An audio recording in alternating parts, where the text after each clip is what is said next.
උදැස්සන 6යි. මේ ශ්‍රී ලංකා ගුවන් විදුලි සංස්ථාවයි.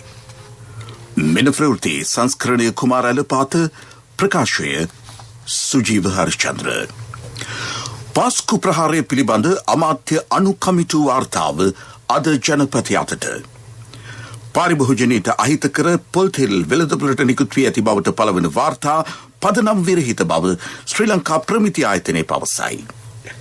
පාර්ලිමේන්තුව අද පෙරවරු 10ට රැස් වී තවත් කොවිඩ් මරණ 2ක් 71 අප්‍රේල් කරැල්ලට අඩසිය වසක් සපිරේ. අධිකුණුසුම් කාලගුණික තත්ත්වය තවදුරටත් පවතී. ඇමරිකා එක්සත් ජනපදයේ විරකියාව 6% දක්වා ඉහළට. පාකිස්තානයට එරෙහි දෙවන එක්දින තරගයේ ජය දකුණු අප්‍රිකාවට. පාස්කු ප්‍රහාරය පිළිබඳ අමාත්‍ය අනුකමිටු වාර්තාව ජනාධිපති ගෝඨාභය රාජපක්ෂ මහතා වෙත බහර දෙන බව අමාත්‍ය ප්‍රසන්න රණතුංග මහතා පවසයි. පාස්කු ඉරිදින ප්‍රහාරය පිළිබඳ විමර්ශනයට පත් කරන ලද ජනාධිපති කොමිසමේ වාර්තාව නැවත නිරීක්ෂණය කර එය ක්‍රියාත්මක කරන ආකාරය පිළිබඳ නිර්දේශ ඉදිරිපත් කිරීමට ජනාධිපතිතුමා විසින් මෙම කමිටුව පත් කෙරුණි. අමාත්‍ය චමල් රාජපක්ෂ මහතාගේ සභාපතිත්වයෙන් යුතු කමිටුවේ සෙසු සමාජිකයන් වූයේ උදේගම්බන්පිල ප්‍රසන්න රණතුංග, ජොන්ස්ටන් ප්‍රනාන්දු සහ රෝහිතා බේගුණවර්ධන යන අමාත්‍යවරුය. ජනාධිපති නීති අධ්‍යක්ෂ ජෙනරාල් නීතිඥ හරිගුප්තා රෝහණ දීර මහතා එහි ලේකම් ලෙස කටයුතු කළේය. පසුගිය 15 වනදා බහර දීමට නියමිතව තිබූ වාර්තාව තවත් සති 2ක කාලයකට දීර්ඝ කෙරුණි. එම කාල සීමාව පසුගිය 30 වනදායින් අවසන් විය. මෙම වාර්තාව ජනාධිපතිතුමාට බහර දීමෙන් අනතුරුව ප්‍රකාශයට පත් කරන බව අමාත්‍ය ප්‍රසන්න රණතුංග මහතා පවසයි. ඇෆ්ලටොක්සින් අඩංගු පොල්තෙල් මෙරට පාරිභෝජනය සඳහා එක්වන්නේ 2016 වසරේ සිට බව වාර්තා වේ. හිටපු ඇමති රුෂාඩ් බදුදීන් මහතා පොල්තෙල් වලට ෆාම් ඔයිල් ඇතුළු වන කලවම් කර ඉදිරිපත් කරන බව ගැසට් නිවේදනයක් මගින් නිකුත් කළේය.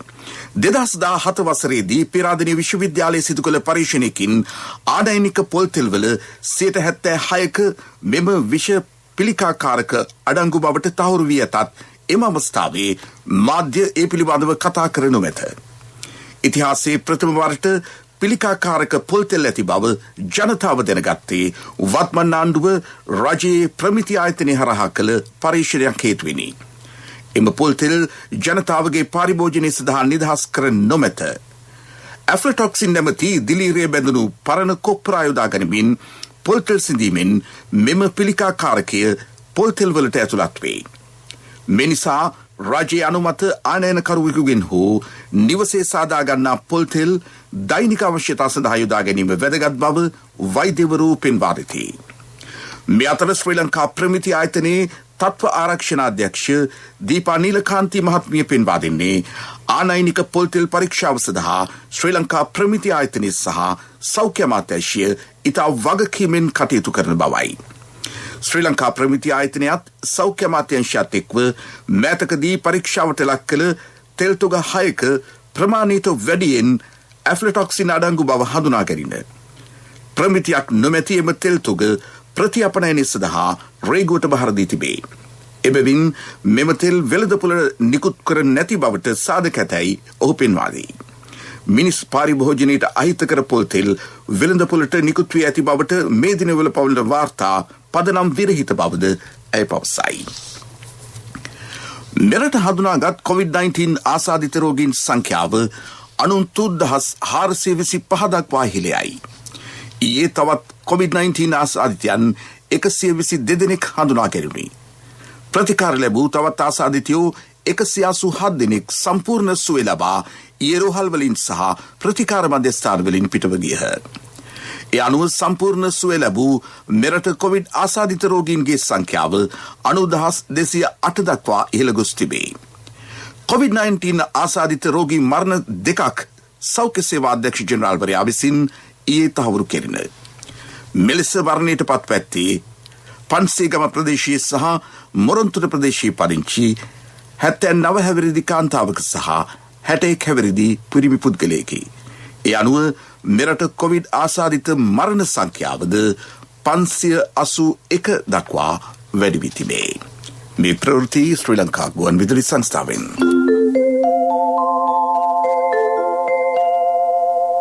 ශ්‍රී ලංකා ඉන්ෂුරන්ස් ස්පීඩ් ඉන්වෙස්ට්මන්ට් එක්ක ලයිෆ් එකට දාන්න 5ක්.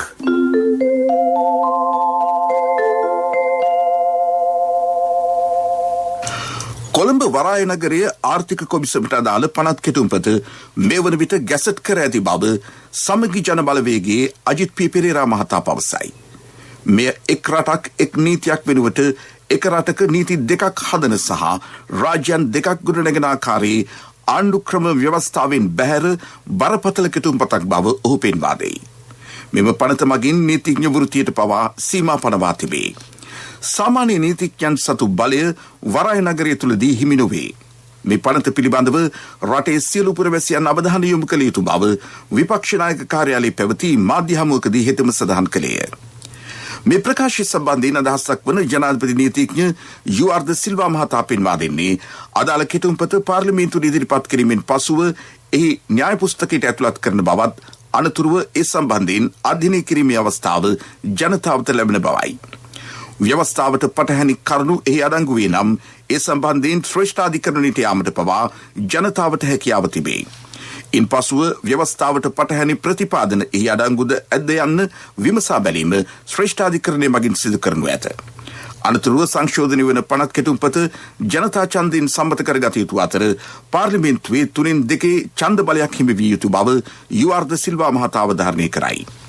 එබැවින් යම් ව්‍යවස්ථා විරෝධී කරුණු එහි ඇතනම් ඒවා විසඳා ගැනීමේ අවස්ථාව අප සතුව පවතී. ආරම්භයේ සිටම ඊට විරුද්ධ නොවී එහි අඩුපාඩු පෙන්වා දීම මගින් වඩාත් හොඳ පනතක් සම්මත කර ගැනීමේ හැකියාවක් ඇති බව හෙතෙම සඳහන් කරයි. 71 අප්‍රේල් කැරැල්ලට අදට අඩසිය වසක් සපිරේ. 1971 අප්‍රේල් 5 වනදා වැල්ලවාය පොලිසියට ප්‍රහාරයක් එල්ල කිරීමෙන් අප්‍රේල් කැරැල්ල ආරම්භ විය. ප්‍රහාරයෙන් පොලිසිය නිලධාරීන් 2 දෙනෙකු ජීවිතක්ෂයට පත්විය. ඒ අනුව ජනතා විමුක්ති පෙරමුණේ සමාජිකයන් විසින් එදින දිවයින පුරා පොලිස් ස්ථාන 92කට ප්‍රහාර එල්ල කරන අතර පොලිස් ස්ථාන රැසකට හානි සිදුවිය. රාජාංගනීය ඌරගහ කතරගම දෙනියාය සහ වරකාපොළ යන පොලිස් ස්ථාන 5 తాවකාලිකව සියතට ගැනීමට වුණට හැකි විය. මෙම තරුණ නැගිටීම මාසික පමණ කාලයක් තුළ මැඩ පැවැත්වීමට එවකට පැවති සමගි පෙරමුණු රජය සමත් විය. අප්‍රේල් කැරැල්ලෙන් අනතුරුව ඊට සම්බන්ධ වූ ජනතා විමුක්ති පෙරමුණේ නායක රෝහණ විජේවීර මහතා ඇතුළු සමාජිකයන් ගණනාවකට එරෙහිව නඩු පවරන ලද අතර ඔවුන්ට දඩුවම්ද නියම කෙරුණි. මේ කැරැල්ලේදී දිවිපිදූ සිය සමාජිකයන් සිහි කිරීම පිණිස ජනතා විමුක්ති පෙරමුණ වාර්ෂිකව සැමරුම් උත්සවයක් පවත්වනු ලැබේ. මේ දිනවල පවතින අධික උණුසුම් කාලගුණික තත්ත්වය තවත් සති 2ක පමණ කාලයක් පවතිනු ඇති බව කාලගුණ විද්‍යා දෙපාර්තමේන්තුවේ අධ්‍යක්ෂ ජෙනරාල් අතුල කරුණානායක මහතා පවසයි. මේ සම්බන්ධයෙන් ජනතාව අනිශ්චි බියක් ඇති කරගත යුතු නැතැයි හෙතෙම කියයි. අද සිට ලබන 14 වෙනිදා දක්වා සූර්යයා පෘථිවියට ඉහළින් මුදුන්වීම ඊට හේතුවයි. අධික උෂ්ණත්වය හේතුවෙන් පෘථිවියෙහි ජලාශවල ජලයේ වාෂ්පීකරණය වී වායුගෝලයට එක්වෙයි. ඒත් මේ දිනවල පවතින තත්ත්වය අනුව වැසි වලාකුළු වර්ධනය වීමේ ප්‍රවණතාවය අඩුය. ඒ අනුව වැසි ඇතිවීමක් සිදු නොවන අතර සුළං හැමීමද අඩු වී තිබේ. වායුගෝලය ජල බාෂ්ප වලින් සන්තෘප්ත වී තිබීම හේතුවෙන් අධික දහඩිය දැවීමේ ස්වභාවයක් පවතී. මේ තත්ත්වය ඉදිරි සති 2 තුළ අඩු විය හැකි බව ඔහු පවසයි. අධික ලෙස වෙහෙසට පත්වන කටයුතු වලට නොයෙදෙන ලෙසත් වැඩි වශයෙන් ජලය පානය කරන ලෙසත් කරුණානායක මහතා ජනතාවට දැනුම් දෙයි. උත්සව සමයේ පාරිභෝගික ජනතාවට අත්‍යවශ්‍ය ආහාර ද්‍රව්‍ය සහන මිලකට සතුස අලවිසැල් වගින් ලබාගත හැකි බව ඒ සභාපති රියාඩ් මිරාල් ආනන්ද පීරිස් මහතා පවසයි. රුපියල් 1000ක වටිනාකමින් යුතු ආහාර ද්‍රව්‍ය ඇතුළත් සහන මල්ලක් සතුස අලවිසැල් මගින් ලබාගත හැකිය. ඊට අමතරව තවත් භාණ්ඩ 27ක් විශේෂ සහන මිල ගණන් යටතේ අලෙවි කෙරේ. නාඩු රතු සහ සුදු කැකුළු සහල් අවශ්‍ය ප්‍රමාණයෙන් මිලදී ගැනීමට පාරිභෝගිකයන්ට හැකිය. මේ මාස 13 සහ 14 යන දෙදින හැර අනෙකුත් සෑම දිනයකම සතුස අලෙවිසැල් විවෘතව පවතී. උත්සව සමයේදී බිත්තර සහ කොකුළු මස් වල මිල ඉහළ යාමක් අපේක්ෂා නොකරන බව රාජ්‍ය අමාත්‍ය ටී.බී. හේරත් මහතා කියයි. කුකුළු කෑම නිෂ්පාදනයට අවශ්‍ය බඩඉරිඟු ආනයනය කර ලබා දීමට කටයුතු කර ඇත. එබැවින් අනවශ්‍ය ලෙස මිල ඉහළ යාමක් සිදුවිය නොහැකි බව රාජ්‍ය අමාත්‍යවරයා ජාතික ගුවන් විදුලියට පැවසිය. එළවෙන උත්සව සමයේ ජනතාවගේ පහසුව නිසා විශේෂ මගී ප්‍රවාහන සේවාවක් ක්‍රියාත්මක කරන බව රාජ්‍ය අමාත්‍ය දිලුම් අමුණුගම මහතා පවසයි. කොවිඩ් ආසාදිත රෝගීන් වැඩි වශයෙන් වාර්තා වන බස්නාහිර පළාතේ සිට පිට පළාත්වලට ගමන් කිරීම අවදානම ඉහළ යාමක් බව ඔහු කියයි. එබැවින් සෞඛ්‍ය ආරක්ෂිතව මගී ප්‍රවාහන සේවා ක්‍රියාවට නැංවීමට සැලසුම් කෙරේ. ඒ අනුව සිංහල දෙමළ අලුත් අවුරුද්දට පෙර සහ පසු දුම්රිය සහ බස් රථ සේවා වාර ගණන වැඩි කිරීමට පියවර ගන්නා බව අමුණුගම මහතා කියා සිටී. ශ්‍රී ලංකා ගුවන් විදුලි සංස්ථාව දිවයින පුරා වේර විහාරස්ථානවල සංවිධානය කරන රතන සූත්‍රයේ සජ්ජායනා කිරීමේ වැඩසටහනේ 152 වෙනි බලපිටිය වාදුව සිරි පවරින්නාරාම මහා විහාරස්ථානයේදී අද පැවැත්වේ. ඒ පිළිබඳව අදහස් දක්වන ව්‍යාරාධිපති ශ්‍රී ලංකා ප්‍රාචීන භික්ෂු විද්‍යාලයේ මහෝපාද්‍ය රාජකීය පණ්ඩිත දර්ශනපති පූජ්‍ය බලපිටියේ සිරි සීවලි නායක ස්වාමීන්ද්‍රයන් වහන්සේ මුළු මහත් විශ්වයෙන් කොරෝනා වසංගතය දුරු වේවායි ප්‍රාර්ථනා කරමින් ශ්‍රී ලංකා ගුවන් විදුලි සංස්ථාව මගින් 152 වන වරට සංවිධානය කරනු ලබන මහානුභාව සම්පන්න රතන සූත්‍ර දේශනාව හා සෙත් පිරිත් දේශනාව අද දින සවස 6:30ට බලපිටිය වඳුදුව සිරි පවරින්දාරාම මහා විහාරස්ථානයේදී පැවැත්වේ.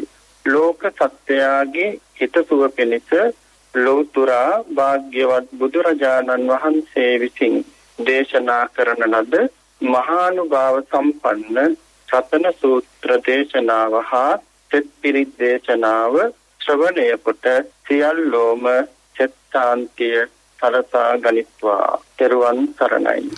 අද පස්වරු 6:30ට බලපිටිය සිරි පරවින්දාරාම විහාරස්ථානයේ සිට විසිරවානු ලබන එම රතන සූත්‍ර දේශනාව වෙළඳ සේවය සිටි FM සේවය ඔස්සේ ප්‍රචාරය කිරීමට කටයුතු යොදා ඇත. කුරුණෑගල දිස්ත්‍රික් පාර්ලිමේන්තු මන්ත්‍රී නලින් බණ්ඩාර මහතා ප්‍රකාශයක් ලබා දීම සඳහා අද පෙරවරු 9ට අපරාධ පරීක්ෂණ දෙපාර්තමේන්තුවට පැමිණීමට නියමිතයි. රාජ්‍ය බුද්ධි ප්‍රධානී විශ්‍රාමික මේජර් ජෙනරාල් සුරේෂ් සාලේ මහතා සම්බන්ධයෙන් සිදු කරන ලදයි පැවසෙන ප්‍රකාශයක් පිළිබඳව කට උත්තරයක් ලබා ගැනීම සඳහා පසුගිය සතියේ දිනක පැමිණෙන ලෙසට අපරාධ පරීක්ෂණ දෙපාර්තමේන්තුව මන්ත්‍රීවරයාට දැනුම් දී තිබුණි. ඒත් නලින් බණ්ඩාර මහතා නීතිඥයෙකු මගින් ඒ සඳහා කල් ඉල්ලා තිබුණි. අවුරුද්දෙන් අවුරුද්ද රක්ෂිත මුදලට 5% එකතු වෙනවා. කල් පිරෙනකොට බෝනස් මුදලත් එකතු වෙනවා. වාරිකේ වෙනසක් ඇත්තෙම නෑ. මේක ජීවිත රක්ෂණයක් එක්ක දෙන ස්පීඩ් ආයෝජනයක්. හම්බ කරන කාලේ හම්බ කරලා සැනසille වියදම් කරන්න chance එකක් ගන්න. මොකද කියන්නේ? ශ්‍රී ලංකා ඉන්ෂුරන්ස් ස්පීඩ් ඉන්වෙස්ට්මන්ට් එක්ක ලයිෆ් එකට දාන්න 5ක්. ශ්‍රී ලංකා ඉන්ෂුරන්ස් පියෙකුමෙන් මවකමෙන්. ප්‍රමුඛතම පුවත ඔබ වෙත ගෙනෙන්නේ සිද්ධාලේප ලක්වියාව. පාර්ලිමේන්තුව අද පෙරවරු 10ට රැස් වී පසුරු 4 දක්වා සම්පූර්ණ දිනයම වෙන් කර ඇත්තේ පාර්ලිමේන්තු මන්ත්‍රීවරුන්ගේ වාචික ප්‍රශ්න සඳහායි. එමෙන්ම මැතිවරණ ක්‍රමව්‍යුහයේ පවතින අඩුපාඩු සොයා බලා සංශෝධන ගැනීම සඳහා නිර්දේශ ඉදිරිපත් කිරීමට පාර්ලිමේන්තු විශේෂ තේරීම්කාරක සභාවක් පත් කිරීමට අදාළ යෝජනාවද අද පාර්ලිමේන්තුවට ඉදිරිපත් කිරීමට නියමිතයි. ඊට අමතරව පාස්කු ප්‍රහාරය පිළිබඳ ජනාධිපති කමිෂන් සභාවේ අවසන් වාර්තාව පිළිබඳව සභාව කල්තැබීමේ විවාදය 4 වෙනි දිනයටත් අප්‍රේල් 7 වෙනිදා පැවැත්වීමට තීරණය කර ඇතැයි පාර්ලිමේන්තුවේ මහලේකම් ධම්මික දසනායක මහතා පවසයි. ප්‍රමුඛතම පුවත ඔබ වෙත ගෙන ආවේ සිද්ධාලේප ලක්වියාව. ශක්ති හඬ අවධානය පිණිසයි. අනුරාධපුර දිස්ත්‍රික්කයේ මැදවච්චේ කැඳෑව ගම්මානයේ පිහිටි රෝහල නේවාසික වෛද්‍යවරුන් නොමැති කමින් රෝගීන් දැඩි අපහසුතාවයකට පත්ව සිටින බව වාර්තා වේ. රෝහලේ නඩත්තු කටයුතු නිසි පරිදි සිදු නොවීම නිසා එය වැසී යාමේ අවදානමකට ලක්ව ඇත. දිස්ත්‍රික්කයේ ගම්මාන 16ක ජනතාවට ප්‍රතිකාර ලබා ගැනීමට ඇති එකම රෝහල මෙයයි. 2006 වසරේදී මෙම රෝහල් පරිසරයේ හදිසි සෞඛ්‍ය සේවා ඒකකයක්ද ආරම්භ කෙරින. ඒත් මෑත කාලයේදී අවිධිමත් ලෙස නේවාසික වෛද්‍යවරුන්ට ස්ථාන මාරුවීම් ලබා දීමත් සමග හදිසි සෞඛ්‍ය සේවා ඒකකයේද වැසී ගොත් තිබේ. කැදෑවරෝහල සංවර්ධනය කර නේවාසික වෛද්‍යවරුන් ලබා දෙන ලෙස ජනතාව බලධාරීන්ගෙන් ඉල්ලා සිටිති. ලෝක ප්‍රවෘත්ති අනුග්‍රහය අවුරුදු මාසේ වාසිය අතර සුපිරිම වාසිය People's Leasing පොලි වාසී. මේ අවුරුදු මාසේ ලීසින් ලබා ගන්නා සැමට 25% පොලි වට්ටමක්. විස්තර දැනගන්න කතා කරන්න 0112 206 300 කොන්දේසි සහිතයි. People's Leasing විශ්වාසයේ ප්‍රමුඛයා. ඇමරිකා එක්සත් ජනපදයේ රැකියා අවස්ථා සංඛ්‍යාව මාර්තු මාසයේදී 9,16,000කින් වර්ධනය වූ බව එරට කම්කරු අමාත්‍යාංශය පවසයි. ඒ පසුගිය මාස 7ක කාලය තුල වාර්තාගත තත්ත්වයක් බව බ්ලූම්බර්ග් ආර්ථික විශේෂඥ ඒජන්සිය පවසයි. ඒ අනුව එරට විරැකියාව 6% දක්වා අඩු වී තිබේ. එමගින් පිරිමිබුවන්නේ වසංගත තත්ත්වයේ හමුවේ පහත වැටුණු ආර්ථිකය ක්‍රමයෙන් නව ජීවය ලබන බවයයි එරට කම්කරු අමාත්‍යාංශය කියයි. වසංගත හේතුවෙන් පසුගිය වසරේ අප්‍රේල් මාසයේදී ඇමරිකා එක්සත් ජනපදයේ විරැකියාව 14.7 දක්වා වැඩි වී තිබුණි. පසුගිය පැය 24ක කාලය තුල ලොව කොවිඩ් ආසාදිත රෝගීන් සංඛ්‍යාව 5,10,000කින් වැඩි වී ඇති බව ලෝක සෞඛ්‍ය සංවිධානයේ දත්ත උපුටා දක්වමින් විදේශ මාධ්‍ය වාර්තා කරයි. ඒ අනුව ලොව සමස්ත ආසාදිත සංඛ්‍යාව 13,18,00,000කට අධිකය. ආසාදිත මරණ සංඛ්‍යාව 28,65,000 ඉක්මවා තිබේ. නව ආසාදිතයන් අතරින් 34% වාර්තා වන්නේ උතුරු සහ දකුණු කොරියාවෙනි. උතුරු සහ දකුණු ඇමරිකාවෙනි. 3,14,16,000කට අධික වැඩිම රෝගීන් සංඛ්‍යාව වාර්තා වන්නේ ඇමරිකා එක්සත් ජනපදයෙනි. වැඩි මරණ සංඛ්‍යාවකට හිමිකම් කියන රට කොවිඩ් මරණ සංඛ්‍යාව 5,68,000 දක්වා ඉහළ ගොස් ඇතැයි වාර්තා වේ. අවුරුදු මාසේ වාසිය අතර සුපිරිම වාසිය People's Leasing පොලි වාසී. මේ අවුරුදු මාසේ ලීසින් ලබා ගන්නා සැමට 25% පොලි වට්ටමක්. විස්තර දැනගන්න කතා කරන්න 0112 206 300 කොන්දේසි සහිතයි. People's Leasing විශ්වාසයේ ප්‍රමුඛයා. පෙරසර සංවර්ධනයක පුවත් සම්පින්ඩනය සංවර්ධන පුවත් ඔබ වෙත ගෙනෙන්නේ CIB අවුරුදු සමගින් අප්‍රේල් 1 වෙනිදා සිට 10 වෙනිදා දක්වා සෑම විල්පතකටම වටිනා තෑගි බැංකු කාඩ් පත් සඳහා 20% දක්වා වට්ටම් අපේම තැනකින් අපේම දෙයක් CIB. දිවයින පුරා ග්‍රාමීය මාර්ග සංවර්ධනය කිරීමේ වැඩසටහනේ අර්ථයේ ගාල්ල හිනිදුම්බ මැතිවරණ කොට්ටාශයේ ග්‍රාමීය මාර්ග 35ක පිළිසකර කිරීමේ කටයුතු දැන් ක්‍රියාත්මකයි. එම කටයුතු අවසන් මට්ටමේ පවතින අතර ඒ කටයුතු කඩිනමින් අවසන් කරන බව ගාල්ල දිස්ත්‍රික් සැලසුම් කාර්යාලය පෙන්වා දෙයි. මේ මාර්ග සංවර්ධනය සඳහා වෙන් කර ඇති මුදල රුපියල් මිලියන 9කට ආසන්නයි. පෙරසර සංවර්ධනයක පුවත් සම්පින්ඩනය සංවර්ධන පුවත් ඔබ වෙත ගෙන ආවේ CIB අවුරුදු සමගින් අප්‍රේල් 1 වෙනිදා සිට 10 වෙනිදා දක්වා සෑම විල්පතකටම වටිනා තෑගි බැංකු කාඩ් පත් සඳහා 20% දක්වා වට්ටම් අපේම තැනකින් අපේම දෙයක් CIB. ක්‍රීඩා පුවත් සංචාරක පාකිස්තාන ක්‍රිකට් කණ්ඩායමට එරෙහිව ජොහන්ස්බර්ග්හිදී ඊයේ පැවති දෙවන ජාත්‍යන්තර එක්දින තරගය ලකුණු 17කින් ජය ගැනීමට සත්කාරක දකුණු අප්‍රිකානු කණ්ඩායම සමත් වෙයි. කාසිය වාසී දිනු පාකිස්තානය මුලින් පන්දුවට පහර දීමේ අවස්ථාව දකුණු අප්‍රිකාවට ලබා දුන්නේය. ඒ අනුව ලකුණු රැස් කිරීම ආරම්භ කළ දකුණු අප්‍රිකාව නියමිත පන්දු වාර 50 අවසානයේ කඩලු 6කට රැස් කළ ලකුණු සංඛ්‍යාව 341කි. නායක ටෙම්බා බවුමා ලකුණු 92කි. ලකුණු 342ක ඉලක්කයක් හඹාගී පාකිස්තානය නියමිත පන්දු වාර 50 අවසානයේ කඩලු 9කට රැස් කළේ ලකුණු 324ක් පමණි. කෆිර් ෂාමන් ලකුණු 193ක් රැස් කළේය. 6 පහර 10ක් සහ 4 පහර 18ක් ඔහු රැස් කළ ලකුණු අතරට එක්විය. කණ්ඩායම් දෙක අතර පැවති පළමු තරගයේ ජය ගැනීමට පාකිස්තානය සමත් විය. තිරණාත්මක තුන්වන තරගය සෙන්චුරියන්හිදී අනිද්දා පැවැත්වීමට නියමිතයි. ව්‍යාපාරික පුවත් ඔබ වෙත ගෙන එන්නේ 2021 වසරේ පළමු ශ්‍රේණියට ඇතුළු වන පුංචි හපනුන්ට ජාතික ඉදිරි කිරීමේ බැංකුවේ හපන් ගිණුමෙන් රුපියල් 1000ක තැන්පතුවක්. ඔබේ මුදලට සුරක්ෂිතම ස්ථානය ජාතික ඉදිරි කිරීමේ බැංකුව. පසුගිය වසරේ ජනවාරි මාසයට සාපේක්ෂව මේ වසරේ ජනවාරි මාසයේදී මෙරට ආයෝජන භාණ්ඩ ආනයන වියදම 22.9% පහළ ගිය බව ශ්‍රී ලංකා මහ බැංකුව පවසයි. යන්ත්‍ර සූත්‍ර සහ උපකරණ, ගොඩනැගිලි ද්‍රව්‍ය සහ ප්‍රවාහන උපකරණ යන ප්‍රධාන ආනයන කාණ්ඩ 3 යටතේ ඇති බොහෝ ආයතනයන්හි ආනයන වියදම අඩුවීම මේ තත්ත්වයට හේතු විය. ඒත් සම්ප්‍රේෂණ උපකරණ, පරිගණක සහ ට්‍රැක්ටර් යන ආදී ඇතැම් අයිතම්වල ආනයන වියදම ඉහළ ගියේය. මේ වසරේ ජනවාරි මාසයේදී ආනයන පරිමාදර්ශකය සහ ඒකක මිල දර්ශකය පිළිවෙලින් 4.2% සහ 4.3% පහත වැටුණි. ඒ අනුව ආනයන වියදම පහත වැටීමට ආනයන පරිමා සහ මිල ගණන් යන සාධක දෙකෙහිම පහත වැටීම හේතුව පිළිබිඹු වන බව ශ්‍රී ලංකා මහ බැංකුව පෙන්වා දෙයි. ව්‍යාපාරික පුවත් ඔබ වෙත ගෙනාවේ 2021 වසරේ පළමු ශ්‍රේණියට ඇතුළු වන පුංචි හපනුන්ට ජාතික ඉදිරි කිරීමේ බැංකුවේ හපන් ගිණුමෙන් රුපියල් 1000ක තැන්පතුවක්. වැඩි පොලියක්, ඉතුරුම් ගිණුමට 100% රාජ්‍ය ආරක්ෂාව, ශිෂ්‍යත්ව විභාගය සඳහා ආදර්ශ ප්‍රශ්න පත්‍ර කට්ටල් සහ දිවයින පුරා විහිදුණු ශාඛා ජාලය හා තැපැල් උපතැපැල් කාර්යාලය ජාලය මගින් ගනුදෙනු කිරීමේ හැකියාව. ඔබත් අදම ඔබේ සිඟිත්තාගේ අනාගතය වෙනුවෙන් හපන් ගිණුමක් අරමන්න. කොන්දේසි අදාළ වේ. ඔබේ මුදලට සුරක්ෂිතම ස්ථානය ජාතික ඉදිරි කිරීමේ බැංකුව. ආර්ථික පුවත් ආවරණය යුතුයකම් වගකීම් එක්ක සල්ලි ඉතුරු කරන්න ලේසි නෑ. ඔබේ ස්ථාවර තැන්පතට ආකර්ෂණීය පොලියක් හා ආරක්ෂාවක් දෙන්න අපි පොරොන්දු වෙන්නේ ඒකයි. LOLC Finance ස්ථාවර තැන්පතු ඉතිරිය උතුරන්න. 2001 දෙසැම්බර් 13 වෙනි දින නීතිගත කරන ලද LOLC Finance PLC ICRA Lanka limited වෙතින් SLA ස්ථාවර ශ්‍රේණිය ලබා ඇත. 2011 අංක 42 දරන මුදල් ව්‍යාපාර පනත යටතේ ශ්‍රී ලංකා මහ බැංකුවේ මුදල් මණ්ඩලය වෙතින් බලපත්‍රලාභී මුදල් සමාගමකි. කොවිඩ් වසංගතයෙන් පසු 2021 වසරේදී සිය ආර්ථිකයන් වේගයෙන් නගා සිටුවීම සඳහා රටවල් උත්සාහ දරන බව ආර්ථික විශේෂඥයෝ පෙන්වා දෙති. ආර්ථිකයන් නගා සිටුවීමේ උත්සාහයන් 6.9% වැනි ඉහළ අගයක් ගනු ඇත. ඒත් ජනතා එන්නත්කරණය සහ ඒ රටවල මූල්‍ය පිළිවෙත අනුව වර්ධන වේගය වෙනස් විය හැකිය. ඇමරිකා එක්සත් ජනපදයේ චීනය වැනි රටවල් පශ්චාත් කොරෝනා වසංගත සමයේ ලෝකීය ආර්ථික වර්ධනය අතින් පෙරමුණ ගනු ඇත.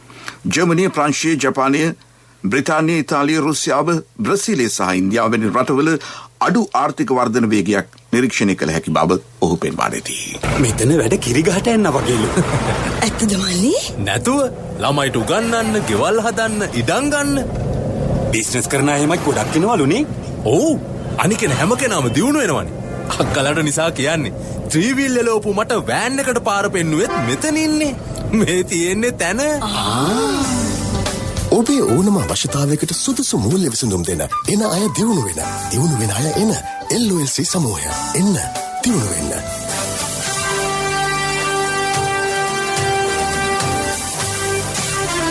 කාලගුණ වාර්තාව ඔබ වෙත ගෙන එන්නේ සයුරු දීවර කාලගුණ තොරතුරු සේවාව. ඔබගේ ප්‍රදේශයට අදාළ කාලගුණ තොරතුරු නොමිලේ එසැනින් ඔබේ ඩයලොග් දුරකථනයට 828 අමතා ලියාපදිංචි වන්න. දීවර හා ජලජ සම්පත් දෙපාර්තමේන්තුව සහ කාලගුණ විද්‍යා දෙපාර්තමේන්තුවේ ඉදිරිපත් කිරීමකි. සයුරු සමග සුරැකීම. දිවයිනේ බොහෝ ප්‍රදේශවල වැසි රහිත කාලගුණක තත්ත්වයක් පවතින බව කාලගුණ විද්‍යා දෙපාර්තමේන්තුව සඳහන් කරනවා.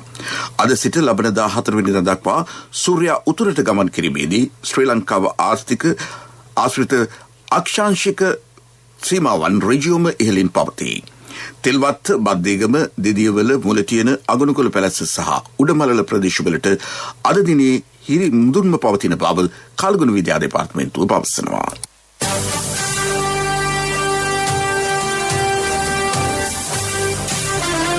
කාලගුණ වාර්තාව ඔබ වෙත ගෙන ආවේ සයුරු දීවර කාලගුණ තොරතුරු සේවාව.